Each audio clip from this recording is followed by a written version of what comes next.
ठीक है। नमस्कार दोस्तों, स्वागत है आपका अपने YouTube channel Kota education hub में।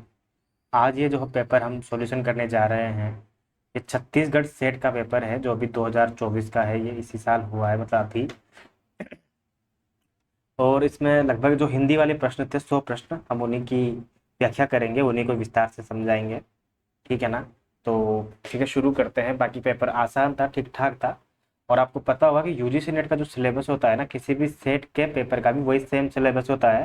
तो जो यूजीसी नेट की तैयारी कर रहे हैं बच्चे, या जो आगे करने वाले हैं या करेंगे या जो कर रहे हैं, उन सबके लिए ये पेपर बहुत अच्छा है। उनको पता चलेगा कि कहीं ना कहीं जो सिलेबस लगा हुआ है यूजीसी नेट का, वो कितना महत्वपूर्ण है, कितना डिटेल में उसको पढ़ना पड़ता है।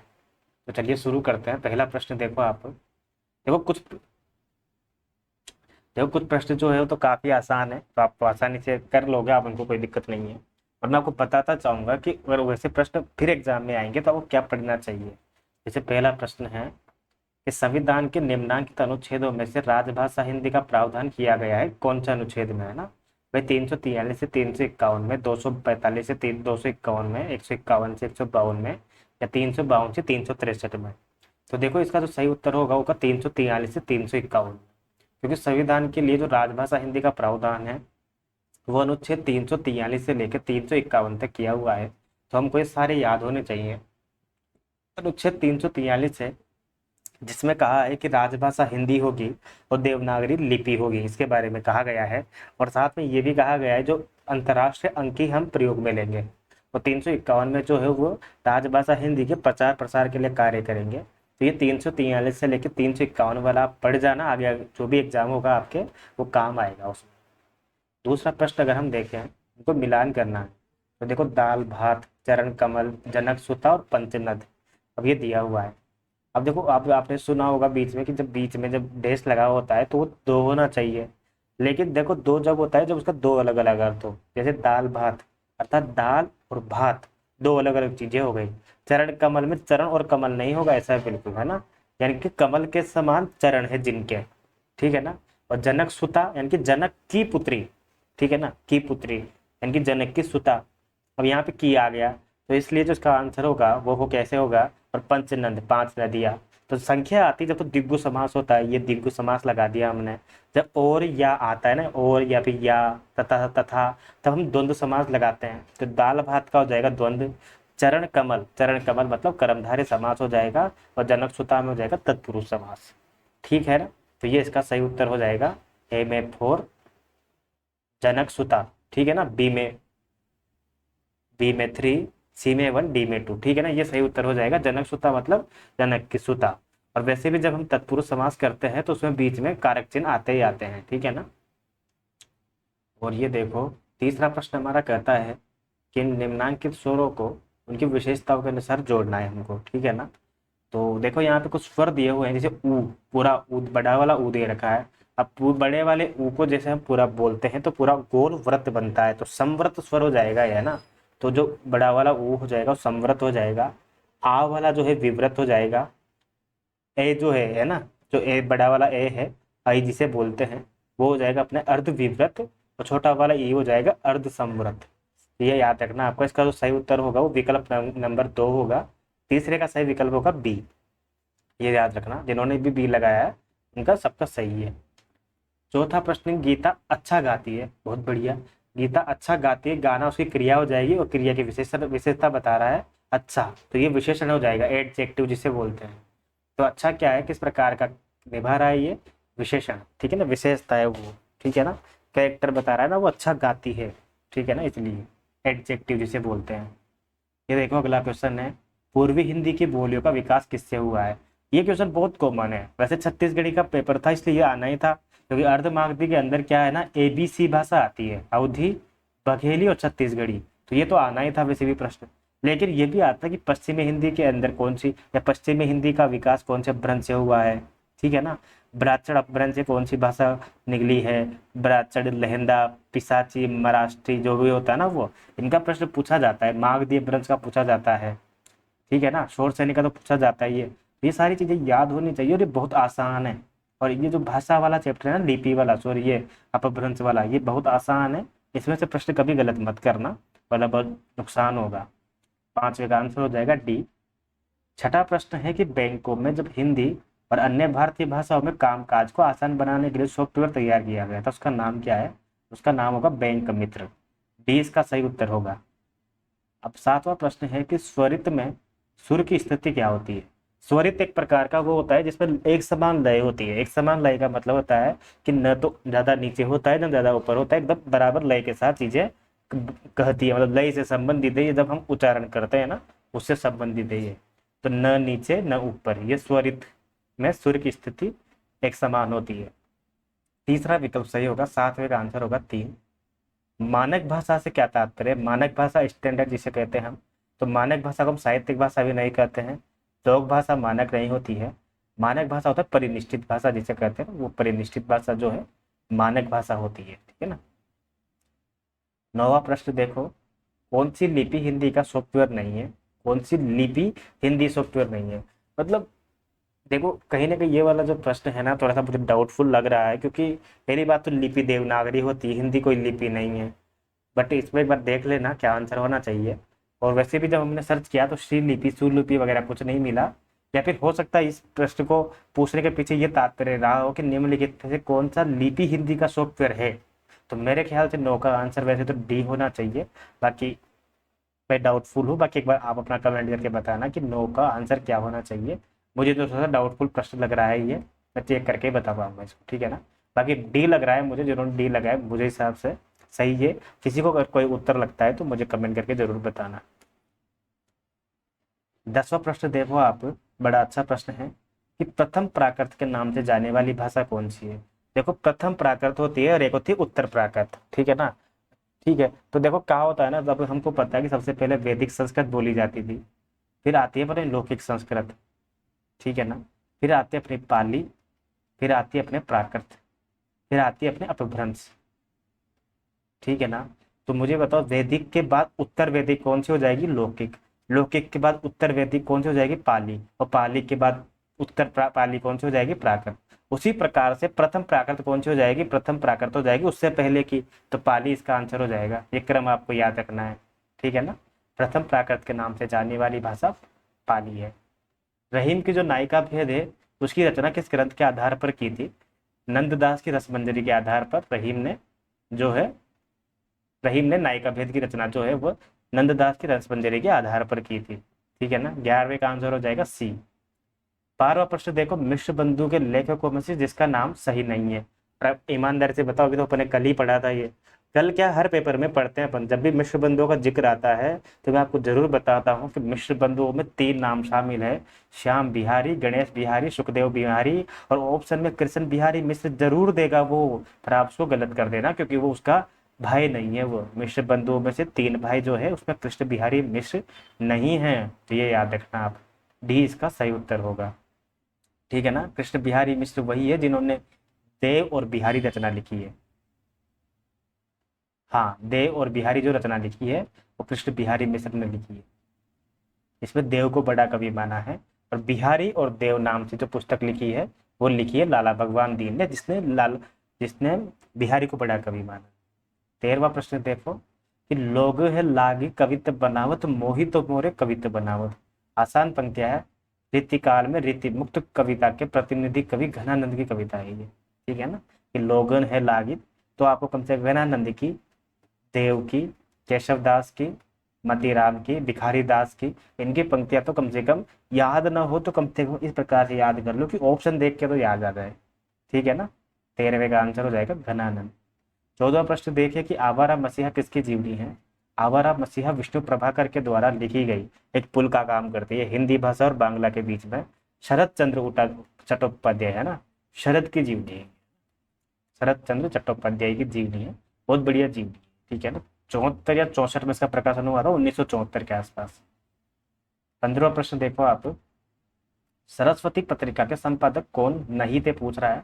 1900 में सरस्वती का संपादन शुरू होता है, 1903 में महावीर प्रसाद द्विवेदी इसके संपादक बनते हैं।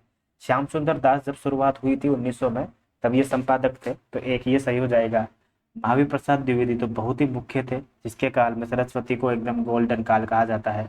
और पद्मलाल पुन्नालाल बख्शी भी इसके बहुत ज्यादा मतलब प्रधान संपादकों में रहे हैं, तो पद्मलाल पुन्नालाल बख्शी सही होगा। गणेश शंकर विद्यार्थी वैसे सही है, क्योंकि गणेश शंकर विद्यार्थी जो है वो सहायक के रूप में काम करते थे, ठीक है ना। तो पूछ रहा है कौन संपादक नहीं थे, तो गणेश शंकर विद्यार्थी यहाँ सही उत्तर होना चाहिए कि ये संपादक नहीं थे, परंतु यह भी सही है कि गणेश शंकर विद्यार्थी ने सहायक के रूप में सरस्वती में काम किया है। तो मेरे हिसाब से इसका उत्तर सी होना चाहिए। बाकी देखते हैं आंसर की में क्या मानते हैं, क्योंकि श्याम सुंदर दास, महावीर प्रसाद द्विवेदी और पद्मलाल पुन्नालाल बख्शी, ये तीनों तो थे, ये तो संपादक रहे हैं पक्का पक्का, और गणेश शंकर विद्यार्थी जो है सहायक रहे। 16वां प्रश्न देखिए, बढ़िया प्रश्न है कि चारण काल के रूप में, बीज वपन काल के रूप में, आदिकाल, प्रसिद्ध सामंत काल, ये किसने दिया है। आसान प्रश्न है, याद होना भी चाहिए आपको, नहीं है तो फिर से सारे ये तो जो कहा ना जिन्होंने, वो सारे याद कर लेना आप। चारण काल के किसने कहा है, जॉर्ज गिरियर्सन ने, ठीक है ना। राम कुमार वर्मा ने भी चारण काल कहा है, लेकिन पहले जो है जॉर्ज गिरियर्सन ने कहा है। बीज वपन काल कहा है महावीर प्रसाद द्विवेदी ने, बिल्कुल एक्सेप्ट नहीं किया गया। बीज वपन काल जो है महावीर प्रसाद द्विवेदी ने कहा है, किसको, आदिकाल को, शुरुआती जो काल होता है हमारा, प्रारंभिक काल या आदिकाल जिसे कहते हैं, उसको बीज वपन काल कहा है। आदिकाल जो नाम सुझाया था वो हजारी प्रसाद द्विवेदी ने सुझाया था, जो बाद में शुक्ल जी ने भी इसको अडॉप्ट किया था। और सिद्ध सामंत युग जिसे हम कहते हैं वो राहुल सांकृत्यायन जी कहते हैं इस बात को, सिद्ध सामंत काल। 17वां प्रश्न देखो, अब 17वां प्रश्न क्या कहता है अपना, कि कौन सा पुष्टि मार्गी नहीं है। पुष्टि मार्गी का मतलब हो गया जो वल्लभाचार्य से संबंधित नहीं है। वल्लभाचार्य से संबंधित नहीं है मतलब वल्लभ संप्रदाय का नहीं है। तो सूरदास तो वल्लभ संप्रदाय में है ही सही, चतुर्भुज दास भी हैं, गोविंद स्वामी भी है। हित हरिवंश नहीं है, हित हरिवंश जी का खुद का अलग संप्रदाय है इनका, तो हरिवंश संप्रदाय जो इनका है ही सही, हित हरिवंश जी का, ठीक है ना। हित हरिवंश जो है यहाँ पे सही उत्तर होगा, क्योंकि ये पुष्टि मार्गी नहीं है। अगला 18वां प्रश्न है, मिलान करना है, आसान प्रश्न है सब। जब सूफी साहित्य पढ़ा था हमने, संत साहित्य पढ़ा था, सारी चीजें डिटेल में बता रखी थी मैंने आपको। मुल्ला दाऊद की चंदाएं 1378 की रचनाएं ही है। इससे पहले 1300 में लिखी गई थी असायत की हंसावली, यह असायत की हंसावली हो जाएगी। चंदाइन मुल्ला दाऊद की हो जाएगी, कुतुबुन की मृगावती हो जाएगी, और माधवानंद कामकंदला जो रचना है वो गणपति कवि हो जाएगी, माधवानंद कामकंदला। तो अब देख लेना इसके हिसाब से कौन सा आंसर मिल रहा है अपना, MA4 ये बी में रहा। बी विकल्प 18वें में जिसने लगाया होगा उसका सही है। 19वां प्रश्न है कि रीतिकाल को श्रृंगार काल का नाम किसने कहा है। रीतिकाल को श्रृंगार काल का नाम देने वाले हैं आचार्य विश्वनाथ प्रसाद मिश्र, ठीक है ना। डी इसका सही उत्तर होगा। जिस बच्चे का पेपर है उसने 1 लगा रखा है, जो कि गलत है। इसका सही उत्तर डी होगा, याद रखना, ठीक है। रीतिकाल को श्रृंगार काल जो है आचार्य विश्वनाथ प्रसाद मिश्र ने कहा है। और रीतिकाल को पहली बार रीतिबद्ध, रीतिसिद्ध, रीतिमुक्त में डिवाइड करने वाले भी आचार्य विश्वनाथ मिश्र है। तो ये तथ्य आपको याद रखना ही पड़ेगा। 20वां है, समानांतर कहानी के प्रवर्तक कौन है। समांतर कहानी के प्रवर्तक है कमलेश्वर। आसान प्रश्न है, इंपॉर्टेंट प्रश्न है, हर बार इनका पूछा जाता है। समानांतर कहानी हो कमलेश्वर की, या सक्रिय कहानी हो राकेश वत्स की, सहज कहानी हो, ठीक है ना, सचेतन कहानी हो, ये पूछा ही जाता है, तो आपको याद रखना पड़ेगा। ये आसान क्वेश्चन भी है, ठीक है ना, इतने भी है।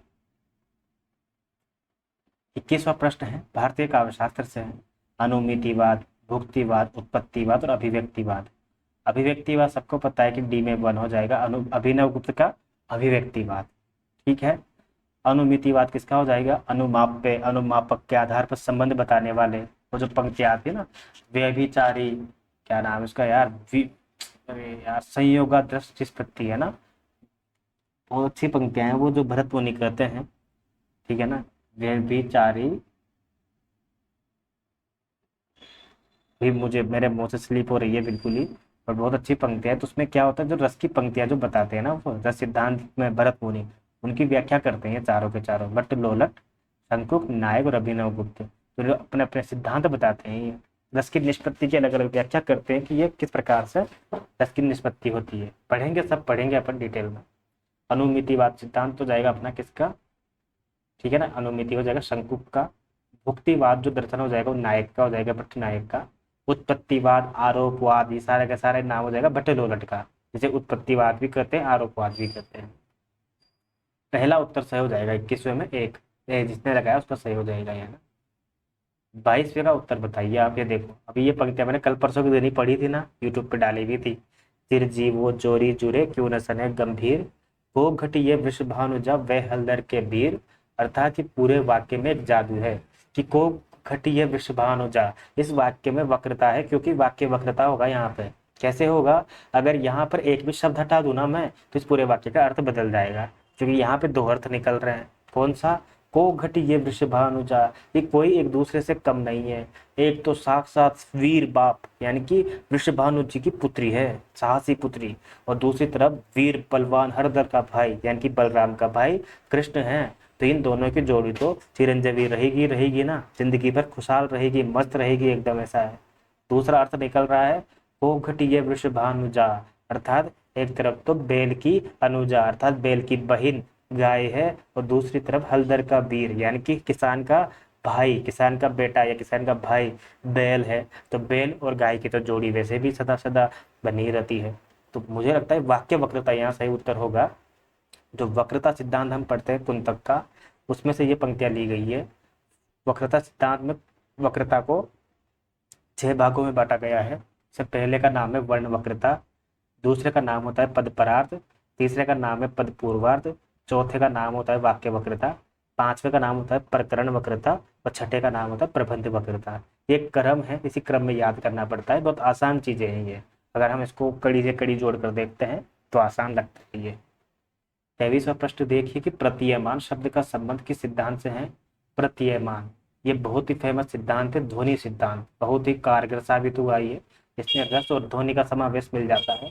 ए उत्तर इसका सही होगा, प्रतीयमान, आनंदवर्धन का 9वीं शताब्दी में। 24वां प्रश्न देखिए आप, चित्र तुरंग न्याय की बात रस निष्पत्ति के संदर्भ में किसने कही है? चित्र तुरंग न्याय का मतलब हो गया भागते हुए घोड़े को जब हम देखते हैं दीवार पे लगा हुआ, तो हमको भागता हुआ तो प्रतीत होता है, मगर वो प्रतीत ही होता है, वो असली में भाग नहीं हो रहा होता है। तो उसी में इंसान सोचता है कि क्या देख रहा है? भागता हुआ घोड़ा। तो ये भक्त श्री शंकुक ने, शंकुक का कौन सा सिद्धांत अभी ने पढ़ा था? अभी अनुमितिवाद, अनुमान करना, अनुमिति मतलब अनुमान करना, अर्थात दीवार पर लगे हुए घोड़े पर अनुमान कर लेते हैं भागने का, जबकि वो भाग नहीं रहा है। तो चित्र तुरंग न्याय की व्याख्या की है रस निष्पत्ति के संदर्भ में, किसने? श्री शंकुक ने। इंपॉर्टेंट है ये। 25वां प्रश्न है शब्दार्थो सहितो काव्यम, किसका कथन है ये? आसान प्रश्न है, बच्चे बच्चे ने सही किया होगा, भाम की पंक्तियां है ये। इस शब्द और अर्थ सहित जो निर्माण बनता है, काव्य बनता है, तो उसे काव्य कहते हैं। वाक्या रसात्मकम काव्य, विश्वनाथ की ये पंक्तियां हैं। रमणीयार्थ अर्थ प्रतिपादकम, जगन्नाथ की पंक्तियां हो गई, दंडी की पंक्तियां हो गई। ये अब याद करके जाना, किसी न किसी एग्जाम में जिसकी भी तैयारी करते हो और भारतीय काव्यशास्त्र सिलेबस में हो, 200% क्वेश्चन टपक जाएगा, और नया बिल्कुल भी नहीं आएगा। जो पूछा जा चुका है पहले से वहीं से आएगा। ध्वनि सिद्धांत का खंडन करने के लिए निम्नलिखित में से किस आचार्य ने किया है? देखो आनंदवर्धन ने तो खुद सिद्धांत दिया है, ऑप्शन ए देखो, तो वो कैसे कर सकता है खंडन भाई? तो ये तो गलत हो जाएगा, ये नहीं होगा सही उत्तर। अभिनव गुप्त ने तो बढ़िया तरीके से व्याख्या की है ध्वनि सिद्धांत की, और रस और ध्वनि का समन्वय भी माना है साथ में, और रस सिद्धांत के साथ जोड़कर व्याख्या की है। मम्मट ने भी बड़ा इसको आग्रह पूर्वक स्वीकार किया है। आचार्य महिम भट्ट, जिनकी पुस्तक का नाम है व्यक्ति विवेक, ये ध्वनि विरोधी आचार्य हैं, ठीक है ना, ध्वनि विरोधी आचार्य हैं ये। मम्मट की पुस्तक हो जाएगी काव्य प्रकाश, जो मैं 1000 बार बता चुका हूँ आपको। और 27वें प्रश्न में देखो आप, काव्य प्रकाश किसकी रचना है? मम्मट की। ये देखो, तो इसलिए कुछ चीजें वही होती हैं, बस रिपीट होती है बार बार, इसलिए कम से कम TYT को अच्छी तरह कर लेना चाहिए हमको। जिसने भी पेपर बनाया है उसने बिल्कुल मेहनत नहीं करी है। 28वां प्रश्न देखो आप, जिस प्रकार आत्मा की मुक्त अवस्था ज्ञान दशा कहलाती है, उसी प्रकार हृदय की मुक्त अवस्था रस दशा कहलाती है। शुक्ल जी की पंक्तियां, इसमें मैं क्या करवाऊँ आपको ये बताओ, सब कुछ आता है आपको। 29वां प्रश्न है कि काव्य अलंकार, साहित्य दर्पण, काव्य अनुशासन, ध्वन्यालोक, इनको मिला लो भाई। तो काव्य अलंकार किसकी रचना हो जाएगी? ये भामह की, ठीक है। काव्य अलंकार सार संग्रह भी एक रचना है, काव्य अलंकार सार संग्रह, ठीक है, उद्भट की हो जाएगी वो, उद्भट की, ठीक है ना। साहित्य दर्पण हो जाएगी विश्वनाथ की, काव्य अनुशासन हो जाएगी हेमचंद्र की, और ध्वन्यालोक हो जाएगी आनंदवर्धन की, ठीक है। मिलान कर लेना, एम ए टू ये रहा। डी ऑप्शन सही होगा, 29वें का जो सही उत्तर होगा वो डी होगा, ठीक है ना। 30वां प्रश्न देखो आप, 30वां प्रश्न क्या कहता है अपना,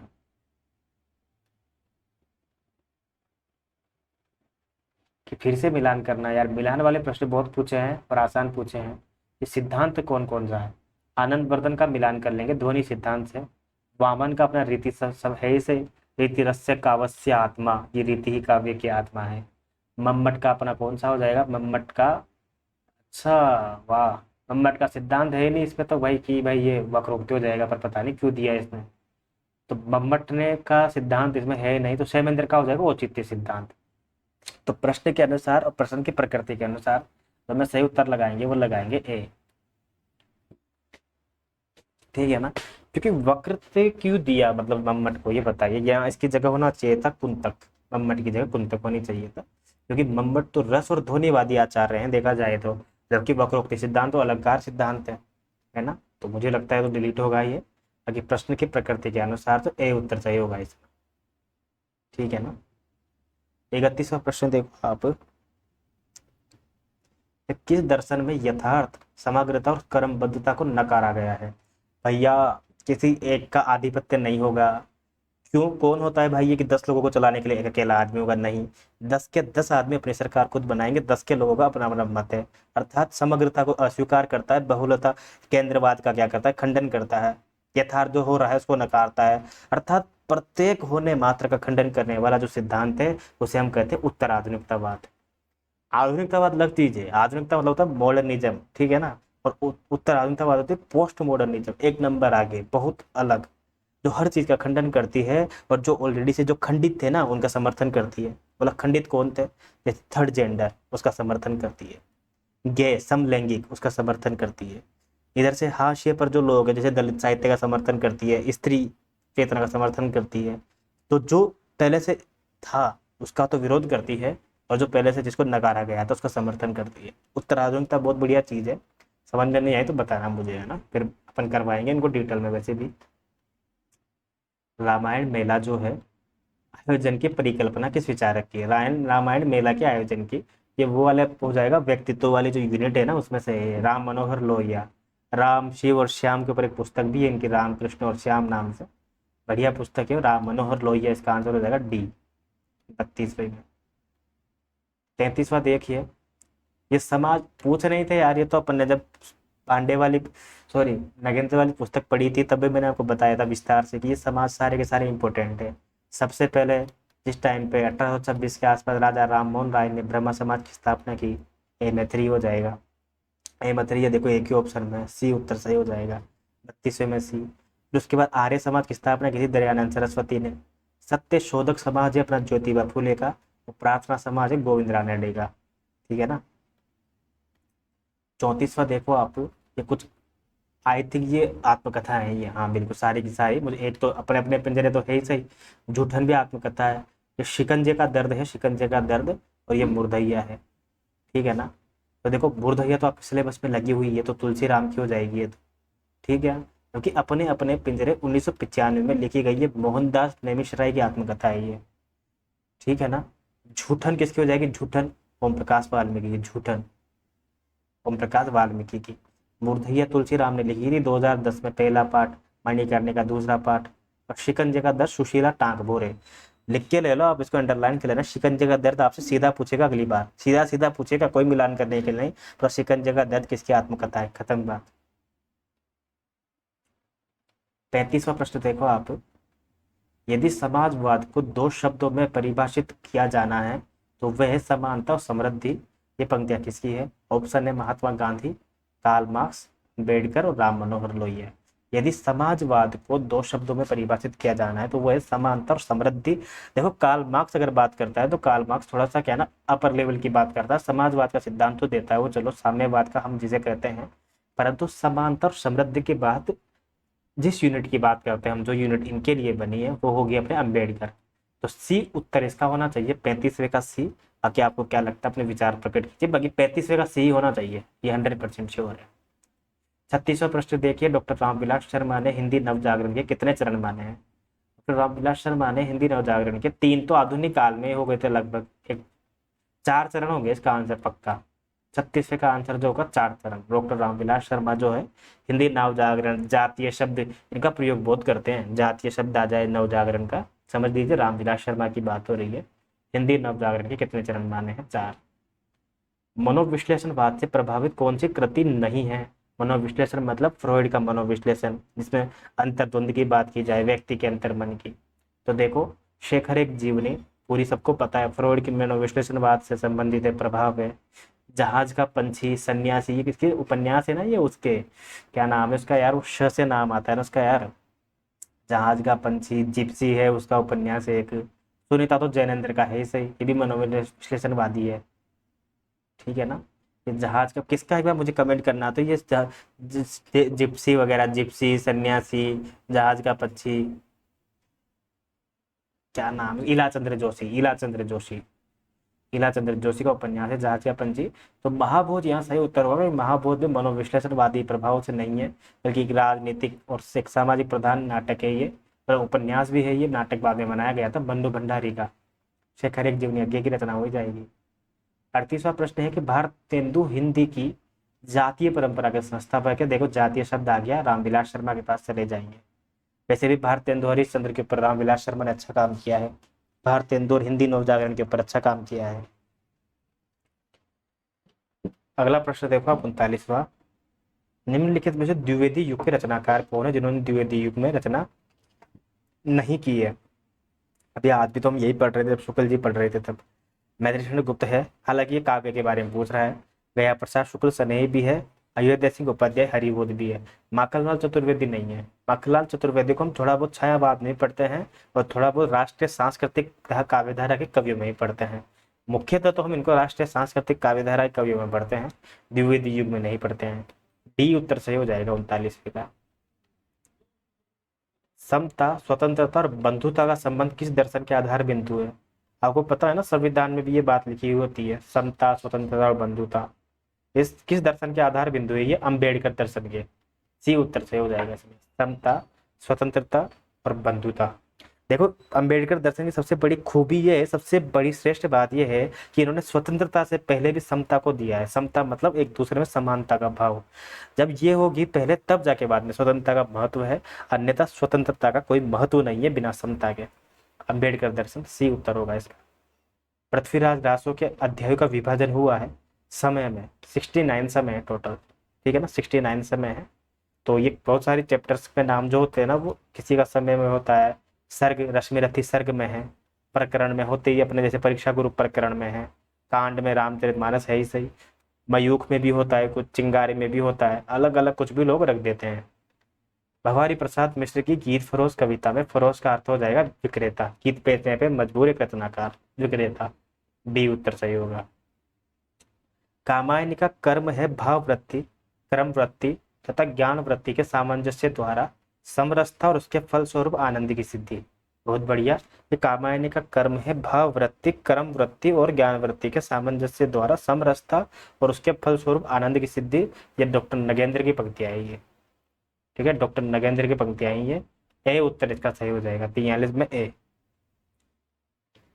44वां है, करुणा बहुल होने के कारण बुद्ध संबंधी साहित्य भी मुझे बहुत प्रिय रहा है। पहली बात तो करुणा वाली कवियत्री कौन है इनमें से, और बुद्ध या बौद्ध दर्शन का प्रभाव किसमें है, महादेवी वर्मा इकलौती। ठीक है ना, करुणा के गीत। 45वां प्रश्न है, एक सही कविता पहले एक सार्थक वक्तव्य होती है। एक सही कविता पहले एक सार्थक वक्तव्य होती है, ये कथन किसका है, ये धूमिल का कथन है। धूमिल इसका सही उत्तर होगा। एक सही कविता पहले एक सार्थक वक्तव्य होती है। 45 का आंसर सी होगा। वो जिस बच्चे ने भवानी प्रसाद लगा रखा है वो गलत है, धूमिल इसका सही उत्तर है। 46वां प्रश्न देखो बाप, एक सेकेंड। 46वां प्रश्न क्या कहता है कि नैना अंतरी आऊं तू, जो हो नैना जपे। बहुत बढ़िया यार। ना ही देखू और को ना तो दे देखन दू। वही वाली बात है कि वो पंक्तियां आती है ना अपन जो पढ़ते हैं ऐसा बिल्कुल कि आप या इन नैनन में पलक झांप तोहे लू, ना मैं देखू गैर को ना तोहे देखन दू। कबीर की पंक्तियां हैं। इतने सुंदर भाव जो है कबीर ही लिख सकते हैं। हालांकि घनानंद रैदास रहीम भी कम नहीं लिखते, पर ये जो पंक्तियां हैं ये रहस्यवाद से परिपूर्ण। ठीक है ना, ये पंक्तियां हो जाएंगे अपने कबीर की। प्रिय प्रवास अयोध्या प्रसाद सिंह हरिहोद, अयोध्या सिंह उपाध्याय हरिहोद, 1914 में लिखा गया खड़ी बोली हिंदी का पहला महाकाव्य है। इसमें राधा कृष्ण को किस रूप में चित्रित किया गया है, लोक सेवक। इसकी भूमिका में लिखा हुआ है ये सब कुछ। ये कहीं से कोई हवा से नहीं पूछा गया है, पर ये प्रवास सिलेबस में भी होता है, लोगों के भूमिका में सब कुछ दिया हुआ है। लोक सेवक होते हैं वनवासी, सन्यासी, राजा रानी, गलत हो जाएगा, ए विकल्प सही हो जाएगा। अष्टछाप कवियों में से किस कवि ने भ्रमर गीत परंपरा पर काव्य नहीं रचा है? भ्रमर गीत किसने नहीं लिखा है? कहने का तात्पर्य ये है, जब शुक्ल जी पढ़ाया तो मैंने आपको बताया था कि सूरदास ने तो लिखा ही है, चतुर्भुज दास ने भी लिखा है, परमानंद दास ने भी सूरदास के मतलब क्या बोलते हैं कृष्ण भगवान के भ्रमर गीत पर काम किया है। कुंभन दास पे नहीं किया है, कुंभन दास के पुत्र चतुर्भुज दास ने किया है। सी विकल्प सही हो जाएगा। जब शुक्ल जी पढ़ते हैं तो वहां पे भी इसका उत्तर मिल जाएगा। शुक्ल जी, शुक्ल जी नहीं, शुक्ल जी। 49वां प्रश्न है, कौन सी कविता नागार्जुन की नहीं है? कालिदास सत सत पतलाना, इंदुमती के मृत्यु शोक पर, अज रोया या तुम रोए थे। कालिदास तो है। खुरदरे पैर भी इनकी है, नागार्जुन की। मनुष्य हूँ ये भी है। भूल गलती नहीं है। भूल गलती, भ्रमर राक्षस, ये किसकी है? इसकी हो जाएगी भूल गलती, ये हो जाएगी मुक्ति बोध, मुक्ति बोध की, तो मुक्ति दूर बोल होगा, भूल गलती। 50वां प्रश्न है, नहीं पराग नहीं मधुर मधु, नहीं विकास ही काल, अली कली ही सो विद्यो आगे कौन हवाल। भैया अब तो भंव रहा है, एक प्रकार से कलियों से बंधा हुआ है, एक प्रकार से कौन देखेगा, कोई विकास नहीं होगा इस बार तो आपको ही, ना तो पराग उत्पन्न होगा, ना कोई मधु शहद वगैरह उत्पन्न होगा, अर्थात राज्य को कौन संभालेगा, है ना? जय सिंह, जयपुर के जो राजा थे जय सिंह, उनके वहां पे उनके संदर्भ में रचा गया था ये, ठीक है ना? वहां पे मिर्जा राजा जय सिंह के आश्रय में रहते थे बिहारी, तो बी उत्तर इसका सही हो जाएगा। तो किस राजा का संदर्भ में रचाता है? बिहारी ने रचाता है। तो अब देखो, कोई कहे कि बिहारी सत्स्य का पहला दोहा कौन सा है, तब तो हम लगाएंगे मेरी बहु बाधा हरो राधा नागरी सोई। मगर किस दोहे के पश्चात उनको बिहारी सत्स्य लिखने के लिए कहा गया था? वो दोहा ये वाला है, नहीं पराग नहीं मधुर मधु, नहीं विकास ही काल। पार्वती और मिश्रानी किस उपन्यास के पात्र हैं? देवरानी जेठानी की कहानी, सी उत्तर सही हो जाएगा, पार्वती और देवरानी जेठानी की कहानी, ठीक है ना? पंडित गौरी दत्त शर्मा। डेरा जट्टा गांव, बस इतने से हम आंसर लगा दोगे, मुझे पता है, मत लगाओ डेरा जट्टा गांव, नहीं पता कोई दिक्कत नहीं है। कि आधारित कृष्णा सोबती का उपन्यास कौन सा है? अब सिलेबस में मित्रों मर्दानी नहीं है, समय सरगम नहीं है, चारों चारों के चोर नहीं है, तो जिंदगी नामा ऑप्शन ऑटोमेटिक हो जाएगा सही। तब जो चीज सिलेबस में नहीं है हम उसको चूज क्यों करें, है ना? जब ऑप्शन में सिलेबस की कोई चीज है, ऑप्शन में सिलेबस का कोई बड़ा नाम है, हम वो चूज करेंगे ना। तो डेरा जट्टा गांव में बसे हिंदू, मुसलमान और सिख समुदाय की जिंदगी पर आधारित कृष्णा सोबती का एक उपन्यास है जिसका नाम है जिंदगी नामा। जिंदगी नामा। नरक कुंड में वास, ये किस उपन्यास का दूसरा खंड है? धरती धन न अपना, ठीक है ना? धरती धन न अपना जगदीश चंद्र का उपन्यास है ये, इसी का दूसरा नाम है, दूसरा भाग है नरक कुंड में वास। बहुत पढ़ने लिखने से आदमी की बुद्धि कुछ ऐसी निर्बल हो जाती है कि बड़े बड़े फिलोसफर भी छोटी बातों में चक्कर खाने लगते हैं। ये गोदान की पंक्तियां हैं, ये 1936 प्रेमचंद में, ठीक है ना? बड़े बड़े फिलोसफर छोटी बातों में चक्कर खाने लगते हैं, बहुत पढ़ने लिखने से आदमी की बुद्धि कुछ ऐसी निर्बल हो जाती है, ठीक है ना? गोदान की पंक्तियां हैं ये। कमेंट करके बताना किसकी पंक्तियां हैं, गोदान में किसने कही है ये? बहुत पढ़ने लिखने से आदमी की बुद्धि कुछ ऐसी निर्बल हो जाती है कि बड़े बड़े फिलोसफर भी छोटी बातों में चक्कर खाने लगते हैं, ठीक है ना? तो लाइव देख रहे के बाद बताना। तो बहुत पढ़ने लिखने से, बहुत पढ़ने लिखने से आदमी की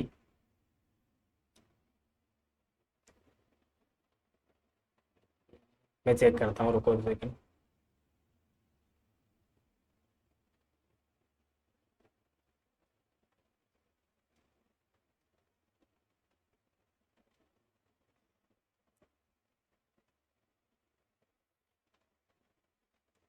ठीक है, अभी तो मिल नहीं रहा है ये, अगर किसी को मिले तो बताना मुझे भी, है ना? क्योंकि ये इंपॉर्टेंट है, हो सकता है अगली बार किसी का नाम पूछ ले ये, है ना? गूगल करके बता दो भले मुझे कि बहुत पढ़ने लिखने से आदमी की बुद्धि कुछ ऐसी निर्बल हो जाती है कि बड़े बड़े फिलोसफर छोटी छोटी बातों पर चक्कर खाने लगते हैं, ठीक है? बाकी मैं फिर टेलीग्राम पे डाल दूंगा जैसे मुझे पता चलेगा, ठीक है ना? बाकी तो ये वही लगता, शहरी संवाद ही रहा है ये, मेहता मालती के आसपास वाला ही कुछ। आगे देखते हैं। 55वां क्वेश्चन है कि सतगुरु सेवा सत्य करी माने सत्य विचार, सेवक चेला सत्य सो जो गुरु वचन निहार, ये किस उपन्यास की पंक्तियां हैं ये? फणेश्वर नाथ रेणु जी का उपन्यास है मेलांचल, उसकी पंक्तियां ही है। ठीक है। 56वां प्रश्न है, तमस उपन्यास भीष्म साहनी का लिखा हुआ है। 1973 में ये लिखा गया था और 1975 में इसको साहित्य अकादमी पुरस्कार मिला था। तो प्रश्न था कि साहित्य अकादमी कब मिला था? 1975 में। 5 दिन की कथा है इसके अंदर। 5वें दिन एक बड़ा भारी एरोप्लेन निकलता है, सारे के सारे दुबके मार के बैठ जाते हैं। बाकी दंगा फसाद वगैरह और विभत्स, बहुत मस्ती इसमें उपन्यास। उपन्यासों को उसके पात्रों के साथ मिलाना है अपन को, कोई बात नहीं, मिलाते हैं बिल्कुल। ठीक है। राग दरबारी, मैला आंचल, तमस, बाण भट्ट की आत्मकथा। बाण भट्ट की आत्मकथा का हो जाएगा अपने निपुणी का। ठीक है। डी में हो जाएगा अपने 3। मेला आंचल का हो जाएगा मेला आंचल का तो डॉक्टर प्रशांत हो ही जाएगा। डॉक्टर प्रशांत इंपोर्टेंट पात्र है वैसे भी। राग दरबारी का शनिचर, और तमस का हो जाएगा लीजा, रिचर्ड, ये सारे के सारे, देवदत्त वगैरह। ठीक है। रेत समाधि, फ्रांस का बुकर अवार्ड मिला था इसकी राइटर को, जो इसकी अनुवादक थी ना, उसको मिला था। गीतांजलि श्री को नहीं मिला था। गीतांजलि श्री के रेत समाधि उपन्यास का जिसने अनुवाद किया था फ्रांस में, उसको मिला था। बहुत बड़ा अवार्ड होता है वो। तो वो गीतांजलि श्री का उपन्यास है रेत समाधि। बाण भट्ट की आत्मकथा जब हम पढ़ते हैं उपन्यास का, तो उसमें केंद्रीय चरित्र जो है बाण भट्ट है। बहुत उदात्त प्रेम की कथा है ये बाण भट्ट और इसकी सबकी, है ना। तो ये किस वंश से संबंधित है? बाण भट्ट का जन्म हुआ था वात्सायन वंश में। ए इसका सही उत्तर होगा, 59 का सही उत्तर हो जाएगा ए, वात्सायन। 60वां प्रश्न है, गोदान में कितने प्रकरण है? 36 प्रकरण है गोदान में, 36। धुलाई वाली कहानी में कहाँ से कहाँ तक की यात्रा को रखा गया है ना। ये देखो इलाहाबाद से गाजीपुर लगाया हुआ है, गलत है ये। इलाहाबाद से गाजीपुर नहीं होगा, काशी से इलाहाबाद होगा। काशी के घाट से इलाहाबाद की यात्रा होती है, ठीक है ना। 61 में सी। राही कहानी में किस जुर्म में जेल में बंद होती है? राही जो है कहानी में किस जुर्म में जेल में बंद होती है? ठीक है। ये होती है अनाज चोरी करने के जुर्म में। बी। आसान प्रश्न है, जहां पे डिटेल में समझाने की जरूरत होगी मैं समझा दूंगा, ठीक है ना। 63 वाला प्रश्न है कि निम्नलिखित कहानियों को प्रकाशन वर्ष के अनुसार मिलान करना है। मैं हार गई, 3 निगाहों की एक तस्वीर, यही सच है, एक प्लेट सैलाब। चारों के चारों रचनाएं मन्नू भंडारी की है। मान लेते हैं नहीं पता क्या होगा, पर हमारे सिलेबस में यही सच है लगा हुआ है, और मुझे पता है कि यही सच है का प्रकाशन वर्ष 1966 है। अब जब मुझे पता है कि सी में 2 होगा, तो सी में 2, ये देखो आप एक ही ऑप्शन में है सी वाले में, तो ए में 3, यानी कि मैं हार गई मतलब 1957। ये तो पहला ट्रिक हो गया। दूसरा ट्रिक हो गया कि मैं हार गई जो है वो इनका पहला कहानी संग्रह भी हम पढ़ते हैं। मैं हार गई यहीं से तो शुरू करते हैं ना, तो कॉमन सेंस से मैं हार गई सबसे पहले होगा, अर्थात 1957 सबसे पहले आ रहा है, तो ए में 3 तो वैसे ही हो जाएगा। 3 निगाहों की एक तस्वीर 1959 में, यही सच है 1966 में, और एक प्लेट से लाभ हो जाएगा 1968 में। ठीक है ना। एक प्लेट सैलाब जो है कब आता है? यही सच है, सच सच जानने के बाद ही सैलाब आता है। याद कर लेना, आसान क्वेश्चन है सारे के सारे। मोटे मोटे जो राइटर हैं जो विख्यात है उन्हीं से प्रश्न पूछे गए हैं। एक दो अगर रामविलास शर्मा वगैरह का प्रश्न देख छोड़ दिया जाए तो। जैनेन्द्र की जो कहानियां हैं उनको प्रकाशन वर्ष के अनुसार जमाना है। तो सबसे पहले हमको पता है कि फांसी कहानी, खेल कहानी, ये शुरुआती है। तो फांसी, वात्सायन, नीलम देश की राजकन्या और एक रात, ये क्रम हो जाएगा। सी उत्तर सही हो जाएगा। ठीक है ना। 64 का आंसर सी होगा। अपना अपना जो भाग्य है, ये जैनेन्द्र की खुद की कहानी है, सिलेबस में लगी हुई है। तो इसमें जो लेखक जो होता है ना, वो अपने मित्र के साथ कहाँ बैठा रहता है? नैनीताल की एक सड़क पर बैठा रहता है वो, ठीक है ना, नैनीताल की एक सड़क पर। 66वां प्रश्न है, परिंदे कहानी निर्मल वर्मा की 1956 1957 प्रकाशन वर्ष है। 1959-60 उसके संग्रह का आता है। 7 से लगभग 9 कहानियां इसके अंदर, मुझे भी ध्यान नहीं रहा है, पर सारी की सारी कहानियां अच्छी है। माया दर्पण, जलती झाड़ी, ये बहुत अच्छी अच्छी कहानियां लिखी है वैसे निर्मल वर्मा ने, बहुत ही ज्यादा अवसाद से घिरी। परिंदे कहानी की जो नायिका है वो लतिका, वो किस स्कूल में शिक्षिका होती है? अब कॉमन सेंस से कोई भी लगा देगा, कोलकाता नहीं है, मध्य प्रदेश में कहाँ काम करेगी, नागपुर है ही नहीं, पहाड़ी इलाका है, कुमाऊं के कॉन्वेंट स्कूल में। 66 में डी। चीफ की दावत में चीफ किसके घर पे जाता है? शामनाथ, ठीक है ना, शामनाथ। भीष्म शाहनी कहानी चीफ की दावत। गफूर ने कहा था कि आप बेफिक्र रहे पेक्ट सा, मैं इंस्पेक्टर सा, अच्छा वो इंस्पेक्टर साहब को पेक्ट साहब बोलता था, सही बात है। मैं अपनी पत्नी को भी भेज दूंगा खिदमत के लिए, ठीक है ना। अर्थात ये किस कहानी से है? जाहिर सी बात है, इंस्पेक्टर पेक्ट सा खुद आ रहा है। इंस्पेक्टर माता दीन चांद पे हरिशंकर प्रसाद की व्यंग्यात्मक कहानी है। ग्रेम ग्रीम कहानी में मालती के पिता का क्या नाम है? गलत हो जाएगा, डिलीट प्रश्न होगा, ये डिलीट है। मालती के पिता नहीं होता है, मालती के पति होते हैं, महेश्वर। टी के पापा, टीटी के पापा महेश्वर, डी उत्तर सही होगा। ग्रेम ग्रीम कहानी जो बाद में रोज नाम से छपी थी, रोज, पहले ग्रेम ग्रीम नाम था, बाद में रोज कर दिया था इसका नाम। आगे की कहानी है, बहुत अच्छी कहानी है। 70वां प्रश्न देखो, कोशिका गठवार कहानी में गुसाई कितना आटा लक्ष्मा के आटे में मिला देता है? यार ये मेरी फेवरेट कहानियों में से एक है, कुछ ही कहानी है जो मेरी फेवरेट है, ऐसा मैं सबके लिए नहीं कहूंगा, पर इतना घटिया प्रश्न इससे पूछा है मैंने सोचा नहीं था। शेखर जोशी की कहानी है ये, गोसाई दत्त और लक्ष्मा के प्रेम की कहानी है। उदात्त कहानी में कर सकता हूँ दोनों प्रेम का, मतलब क्योंकि वही वाली बात है, उसकी शादी नहीं हो पाती लक्ष्मा की उसके साथ, फिर वो किसी फौजी से शादी कर लेती है, फिर वो मर जाता है। इधर से गोसाई भी जो है वो रिटायर्ड होकर आ जाता है, और यहाँ पे क्या करता है, वो आटा चलाने का काम करता है। तो लक्ष्मा आती है उसके पास अपने बच्चे को लेके, उसको नहीं पता है ये वही है अपना पूर्व प्रेमी, है ना। तो कहता है ना कि जागरनाथ जी का वो चढ़ा देना का, वरना क्या होता है ना, बाल बच्चे वालों को ऐसे कसमें झूठी नहीं खानी चाहिए, है ना। तो वो वाला डायलॉग भी बढ़िया है। तो वो क्या करता है, 2-2.5 सेर आटा जो है उसमें एक्स्ट्रा डाल देता है वो, है ना। 70वें आंसर होगा टी। इतने छोटे क्वेश्चन नहीं पूछने चाहिए वैसे। 71वां प्रश्न देखो, महाभोज नाटक में किस गांव में घटना घटित होने का उल्लेख किया गया है? सरोहा गांव की घटना है पूरी की पूरी है, उसी के आसपास घूमता है ये, सरोहा गांव के, है ना। 72वां क्वेश्चन हो जाएगा कि ये नाटक हमारी स्वाधीनता की तलछट का चित्र है, वे तलछट जो समय बीतने के साथ गहरी होती गई है। ये कथन किस नाटककार द्वारा अपने नाटक के संबंध में कहा गया है? ये नाटक हमारी स्वाधीनता की तलछट का चित्र है। बकरी, बकरी का नाटक किसने लिखा है? ये सर्वेश्वर दयाल सक्सेना ने।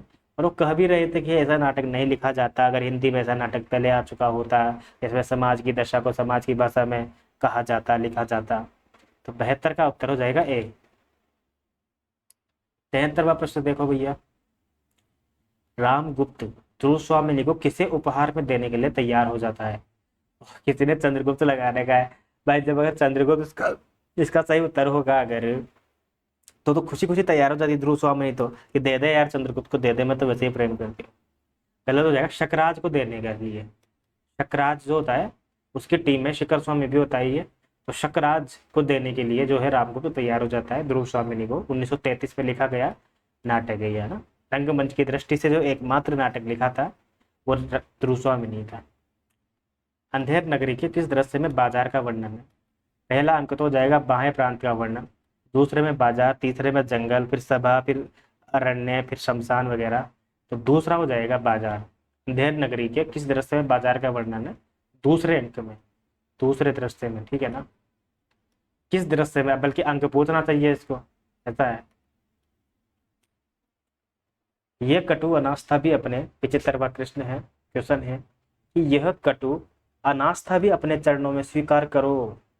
आस्था तुम लेते हो, लेगा अनास्था कौन? आस्था तुम लेते हो, लेगा अनास्था कौन? वाह कितनी बढ़िया बात है साहब, इतनी प्यारी बात, इतनी मधुर बात अश्वत्थामा बिल्कुल नहीं कर सकता है। डी जिसने लगा रखा है गलत है, विदुर कहता है इतनी प्यारी बात ये कटु अनास्था भी अपने चरणों में स्वीकार करो। गांधारी का तुम प्रकार शोक मत बनाओ, गांधारी तो अपने पुत्रों के वियोग में व्याकुल है, उनके शोक में वो डूबी हुई है साहब। इस अनास्था को भी स्वीकार करो तुम, ऐसा है, इसको भी स्वीकार करो। 75 का आंसर हो जाएगा सी। वो गांधारी वगैरह जब साप वगैरह दे देती है तो विदुर समझाता है फिर कृष्ण जी को।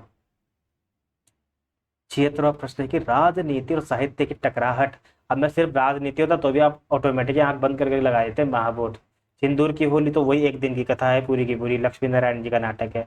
आषाढ़ का एक दिन मोहन राकेश का नाटक है, अंधा युग धर्मवीर भारती का, ठीक है ना। महाबोध राजनीति और साहित्य की टकराहट तथा राज सत्ता बनाम सृजनात्मकता किस नाटक की केंद्रीय विषय वस्तु है? महाबोध की। 77वां प्रश्न है कि दो आदमी जितना ज्यादा साथ रहें, एक हवा में साथ सांस लें, उतना ही ज्यादा अपने को एक दूसरे से अजनबी महसूस करें। वाह क्या कथन है। नहीं, कि दो आदमी जितना ज्यादा साथ रहे, एक हवा में सांस ले, उतना ही ज्यादा अपने को एक दूसरे से अजनबी महसूस करें। ये कथन आधे अधूरे नाटक में किस पात्र का है? ये हो जाएगा बड़ी लड़की, ठीक है ना। बताओ अंजू किसका है ये, आपको तो पता है ना, आपने पढ़ा हुआ है। बड़ी लड़की का कथन है ये, ठीक है ना। बिन्नी, बिन्नी नाम होता है, छोटे का नाम होता है किन्नी। कौन सा पात्र है ये? आधे अधूरे, है ना, आधे अधूरे मोहन राकेश का नाटक है, 1969 में लिखा गया है ये। 78वां प्रश्न हो जाएगा अपना, कार्नेलिया किस नाटक के पात्र है? ये तो भाई कार्नेलिया तो अंग्रेजी नाम हो गया, तो अंग्रेजी नाम किसमें होगा? जिसमें सेल्यूकस होगा, जिसमें क्या बोलते हैं वो, एलिस होगा, है ना। तो किसमें होगा ये? चंद्रगुप्त में, क्योंकि चंद्रगुप्त के समय तो आया था ना वो सेल्यूकस। तो कार्नेलिया जो है वो चंद्रगुप्त नाटक की पात्र है। 78वां हो जाएगा। अंजो दीदी नाटक सबसे पहले 55 में प्रकाशित हुआ, 55 में खेला गया, 56 में खेला गया, ठीक है ना। दोनों के टाइम पे खेलते वक्त कौन कौन इसके वो थे, खिलाने वाले यानी कि निर्देशक कौन थे, याद कर लेना, ये पूछा गया है यूजीसी नेट में। तो 2 अंक है इसमें टोटल, सही बात है। इन दोनों अंकों के बीच में कितने साल का अंतराल है? ये 10 जिसने लगा रखा है गलत है, 20 साल का अंतराल है। डी होगा इसका आंसर, 20 साल का अंतराल है टोटल। जो इसका बच्चा होता है पहले छोटा सा, 12 साल, 8 साल, 10 साल का, वो बड़ा हो जाता है काफी ज्यादा, शादी हो जाती है उसकी। अंजू दीदी उपेंद्र नाथ अश्क का नाटक है। महाभोज नाटक में कुल कितने दृश्य हैं? 11 दृश्य है महाभोज नाटक, 1981 में लिखा गया था ये। 1979 में तो पहले उपन्यास आया था ये, बाद में मनु भंडारी ने इसको वो बना दिया था। कुबेर नाथ राय, बहुत बढ़िया। कि निबंधों को प्रकाशन वर्ष के अनुसार जमाना है, जमा देंगे, कोई दिक्कत नहीं है। प्रिय नीलकंठी 69, 68 भी आता है बहुत सारी जगह, 68 भी आप मान सकते हो, तो 69 यहाँ पे दिया हुआ है तो मान लेंगे। रस आखेटक 70, 71 का हो जाएगा ये, है ना, 71 ये रहा। गंधमादन 72, 1972। निषाद बांसुरी 73, विषाद युग 74, ठीक है ना। देखो कुबेरनाथ राय के, विद्यानिवास मिश्र के, बाबू गुलाब राय के, चलो ये 2 के याद कर लो आप। विवेक, विवेकी राय, कुबेरनाथ राय और विद्यानिवास मिश्र के तो सारे निबंध आप सो के, रोक के, कैसे भी करके याद कर लो, बहुत काम आएंगे, जीवन सफल हो जाएगा, ठीक है ना। 81 का जो आंसर मैंने बता दिया वो मिलान करने के लिए MA4 है, अर्थात ये रहा अपना आंसर सी वाला। डी में 1, सी में क्या हो जाएगा? सी में तो 1 होना चाहिए ना। ए होगा इसमें आंसर, जिसने लगा रखा है गलत लगा रखा है, ए होगा इसका आंसर, ठीक है ना। तो ए जिसने चूज किया है, MA4, बी में 2, सी में 1, डी में 3, ए विकल्प सही होगा इसमें, ठीक है ना। 81 में ए। 82 वाला प्रश्न हमारा क्या कहता है कि निम्नलिखित में से कौन सा कथन सही नहीं है? और मैंने आपको 1000 बार कहा है कि जब कथन सही नहीं है वाला प्रश्न आए ना, चाहे वो किसी भी प्रकार का एग्जाम हो, असिस्टेंट प्रोफेसर का, चाहे नेट का, तो जिस भी ऑप्शन में नहीं ऑप्शन आ रहा है उसको सबसे पहले अंडरलाइन कर लेना और शक करना उसके ऊपर कि वो सही कर रहा है नहीं कर रहा।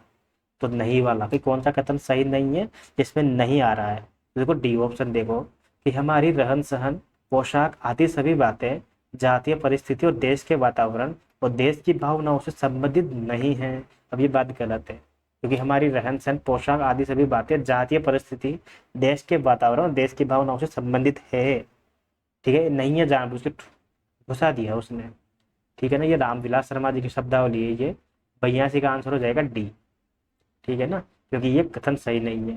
ये ए, बी और सी तीनों कथन सही है, पढ़ लेना। 83 वाला प्रश्न है हमारा कि संवाद और एकालाप के निबंधकार कौन है? मलियज का निबंध है ये, मलियज का। संवाद और एकालाप जो निबंध है वो है मलियज का। निम्नलिखित रचनाकारों को मिलान करना है। अब इनमें से कुछ रचनाएं जो आपने पहली बार सुनी होगी, जैसे साहित्य समाज का दर्पण है, ये पंक्तियां आप पढ़ते हो, इस नाम की कोई रचना भी है ये? मैंने तो मतलब मेरी समझ में मुझे याद नहीं थी, है ना, तो मेरे सामने पहली बार ही है। तो साहित्य समाज का दर्पण है, ये तो बहुत लोगों ने टेक किया हुआ है, ये पंक्तियां लिखी हुई है, पर इसके ऊपर रचना कर रखी है, किसने कर रखी है? रचना कर रखी है, रचना, रचना यादव ने। रचना यादव लेखिका हो जाएगी। साहित्य समाज का दर्पण है, सी में हो जाएगा 2। और क ख ग ये तो वैसे भी सबको याद है कि इस प्रकार की जो रचना है वो मृदुला गर्ग की है। बी में 3, बी में 3, सी में 2, टी उत्तर हो जाएगा इसका। ए में 4। सफर सुहाने पुष्पा भारती की रचना है, पुष्पा भारती, पुष्पा भारती की सफर सुहाने। और चेत चित मन महुआ, चेत चित और मन महुआ नीरजा माधव, ठीक है ना। नीरजा माधव वही है जिसने हिंदी साहित्य का इतिहास भी लिखा था इसमें, है ना, नीरजा माधव। डी में 1, ठीक है, चेत चित मन महुआ नीरजा माधव। अगला प्रश्न देखते हैं 85। सच कहा जाए तो आर्य संस्कृति की सुंदरता के अहंकार पर चोट करने के लिए ही अशोक के फूल लिखा गया है, प्रकृति वर्णन करने के लिए नहीं है। अशोक के फूल ऑप्शन में देना ही था और ये गलत है ही सही। अशोक के फूल इसका उत्तर नहीं होगा। अशोक के फूल क्यों नहीं होगा? क्योंकि अशोक के फूल लिखा है हजारी प्रसाद द्विवेदी ने, जबकि अशोक के फूल की तारीफ करने के लिए, अज्ञे की रचनाओं की तारीफ करने के लिए, जयशंकर प्रसाद के निबंधों को कोट करने के लिए निबंध लिखा है संस्कृति और सौंदर्य, हजारी प्रसाद द्विवेदी के प्रिय शिष्य नामवर सिंह जी ने। नामवर सिंह जी ने कौन सा निबंध लिखा है? संस्कृति और सौंदर्य। उसमें उत्तर है ये 85 का आंसर हो जाएगा ए, कि सच कहा जाए तो आर्य संस्कृति की सुंदरता को अहंकार पर चोट करने के लिए ही अशोक के फूल लिखा गया है। 85 में हो जाएगा ए।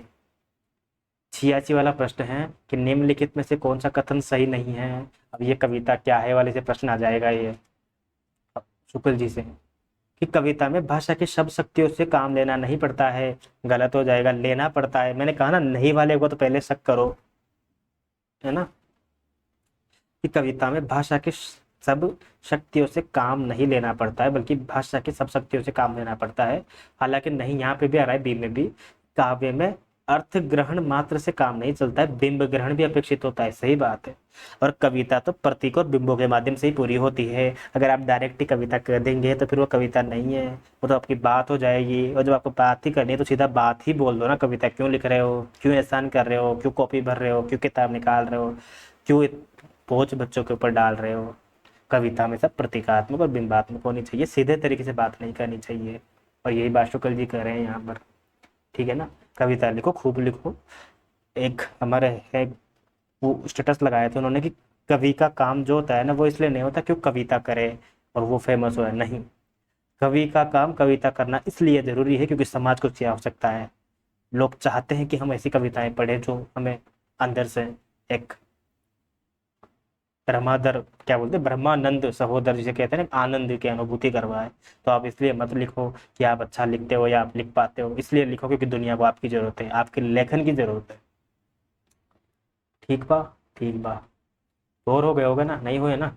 87 वाला प्रश्न देखे आप, तो देखो बढ़िया लग रहा हो ना तो वीडियो जरूर शेयर कर देना, चैनल को जरूर शेयर कर देना, शुक्ल जी को प्लेलिस्ट को शेयर कर देना। अरे स्टेटस पे लगा लिया करो यार, जो लोग देखे तो उनकी मर्जी, नहीं देखे तो नहीं मर्जी, कोई दिक्कत नहीं है। हमारा खुद का व्हाट्सएप है, हमारा खुद का टेलीग्राम है, हम करेंगे शेयर हमारी इच्छा से। भारतवर्ष की उन्नति कैसे हो सकती है? बलिया भाषण में भारतेंदु हरिश्चंद्र जी ने 1884 में लिखा था ये, भारतवर्ष की उन्नति कैसे हो सकती है 1884 में। 88 वाला प्रश्न देखो आप, 100 प्रश्न है, बस कुछ ही प्रश्न बच रहे हैं। कि वास्तव में सृजन संप्रक्त सावधान सतर्क सचेत और कर्मठ जीवन जो हम जीते हैं वो 30 और 40 के बीच में जीते हैं। अच्छा हुआ नक्षत्र नहीं पूछा, क्योंकि ये उत्तर फाल्गुनी के आसपास निबंध से लिया गया है। ये इंपॉर्टेंट हो जाएगा बहुत ज्यादा ये, क्योंकि ये पहले भी पूछा जा चुका है। उत्तर फाल्गुनी के आसपास याद ना हो तो उसके नक्षत्र है ना, आप लिख लेना इसको और एग्जाम के करीब करीब देखते जाना, बस लोड मत लेना। बस इंपॉर्टेंट चीजों को आप है ना रिपीट करते जाना। शिव मूर्ति कुछ पंक्तियां बीच बीच में, बस उनको लिख लेना, लिखो ना तो उनको अंडरलाइन कर लेना। मेरे राम का मुकुट भीग रहा है, दिल्ली दरबार दर्पण। तो ऐसे कुछ इंपॉर्टेंट चीजें खुद से प्रश्न बना के खुद ही लिखना है। 89 वाला प्रश्न है, 89 वाले प्रश्न में कहते हैं कि इनके निबंधों के प्राण भारतेंदु युग के हैं, शरीर द्विवेदी युग का है। भाई जो बाल मुकुंद गुप्त है ना, इनके विषय में ये किस किस आलोचक ने कहा है ये, कि इनके निबंधों के प्राण तो भारतेंदु युग के हैं, परंतु इसका शरीर जो है द्विवेदी युग का है। जयनाथ नलिन की पंक्तियां ही है, बी इसका सही उत्तर हो जाएगा। मुझे तो नहीं पता था इसका उत्तर जयनाथ नलिन होगा, शिवांत ने मुझे बताया था इसका उत्तर कि जयनाथ नलिन होगा, ठीक है ना। 89 का उत्तर हो जाएगा बी। समकालीन हिंदी निबंध, ये बड़ी अच्छी पुस्तक है ये। और देखो हमको किस प्रकाशन से प्रकाशित हुई थी। प्राथमिक सोर्स बहुत इंपॉर्टेंट होता है, प्रथम जहाँ से ओरिजिनल छपी है, हरियाणा साहित्य अकादमी चंडीगढ़। जब आप पीएचडी करेंगे, कोई शोध का काम करेंगे ना, तो वहाँ संदर्भ ग्रंथ के रूप में जब आप देंगे ना गोदान के लिए, तो आपको गोदान का जो प्रथम प्रकाशन है ना, जहाँ से प्रकाशित हुई है गोदान, वही देना पड़ेगा। फर्जी प्रकाशन नहीं चलेगा, कहीं से भी इधर उधर से नहीं चलेगा। मतलब रिसर्च की पहली शर्त होती है प्रथम चीज जहां से प्रकाशित हुई है वही चीज होनी चाहिए। First hand source, second hand भी नहीं, थर्ड हैंड भी नहीं। 91 वाला प्रश्न कहता है कि एक कहानी यह भी, इस रचना में लेखिका की माँ की क्या विशेषता थी? वो धार्मिक स्वभाव की महिला थी। सारी प्रकार की माएँ जो होती है वो धार्मिक स्वभाव की होती है, कॉमन सेंस से लगा सकते हैं। नास्तिक स्वभाव की महिला थी, गलत हो ही नहीं सकता। विद्रोही नहीं हो सकती, डरपोक तो बिल्कुल ही नहीं हो सकती। माँ और डरपोक पॉसिबल। 91 में ए। 92। माटी की मूर्ति किस विधा की रचना है? माटी की मूर्ति जो है वो रामनरेश त्रिपाठी का रेखा चित्र है ये, है ना, रेखा चित्रों का संग्रह है ये। बहुत अद्भुत कृति है ये।